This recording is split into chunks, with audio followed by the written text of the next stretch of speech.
Djamaluddin atau yang biasa dikenal dengan Adi Negoro di dunia penulis sejak ia bersekolah di Sofia. Djamaluddin Adi Negoro dikenal sebagai sastrawan pada masa awal angkatan Balai Pustaka. Adi Negoro menjadi yang pertama dalam mengemukakan persoalan perkawinan Pinterin Sulair. Adi Negoro memiliki dua novel ternama yang berjudul Asmara Jaya dan Darah Muda yang diterbitkan pada tahun 1928. Selain itu, Adi Negoro juga aktif dalam dunia jurnalistik. Adi Negoro berperan dalam mendirikan salah satu perguruan jurnalistik di Jakarta. Selanjutnya, Nur Sultan Iskandar. Pengarang ini lahir di Sungai Batang, Sumatera Barat, 23 November 1893.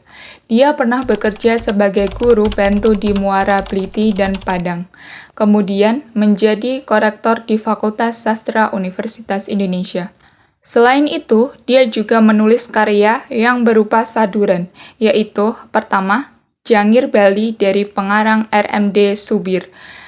Kedua, Dewi Rimba. Ketiga, Air Susu Dibalas dengan Air Tuba. Dan yang terakhir, Abu Nawas. Nur Sultan Iskandar juga menulis karya berupa terjemahan, yaitu yang pertama, Iman dan Pengasihan dari Quo-Vadis. Kedua, Si Bakhil dari Iver. Ketiga, Tiga Panglima Perang dari The Three Musketeers.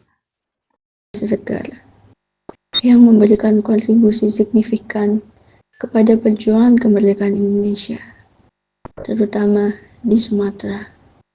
Ari Siregar lahir pada tahun 1889, mulai menulis pada tahun 1920-an. Ia dikenal sebagai salah satu penulis angkatan Balai Pustaka. Dikenal dengan gaya penulisan yang realistis dan mengkritik sosial. Karyanya yang terkenal adalah novel Azab dan Sengsara yang mengangkat tema tentang adat dan kebiasaan di masyarakat. Mara Rusli lahir di Padang, Sumatera Barat pada tanggal 7 Agustus 1889. Mula-mula ia belajar di Quake School atau sekolah guru, kemudian masuk sekolah dokter hewan di Semarang. Tetapi pada akhirnya menjadi sastrawan terkemuka pada waktu itu. Ciri khas atau gaya penceritaan dari Mara Rusli adalah dengan mematikan para pelakunya. Adapun karya pertama dari Mara Rusli pada tahun 1922 adalah Siti Nurbaya atau Kasih Tak Sampai. Karya selanjutnya pada tahun 1953 adalah Lahami, dan pada tahun 1956 adalah Anak dan Kemenakan.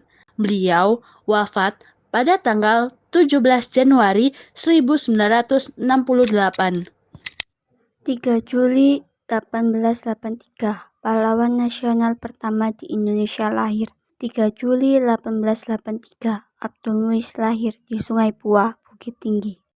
Abdul Muiz adalah seorang penulis, jurnalis, dan aktivis politik yang dikenal gigih memperjuangkan hak-hak rakyat Indonesia di masa penjajahan Belanda. Karya beliau yang banyak mendapatkan sambutan dari masyarakat adalah yang berjudul Salah Asuhan dan Pertemuan Jodoh.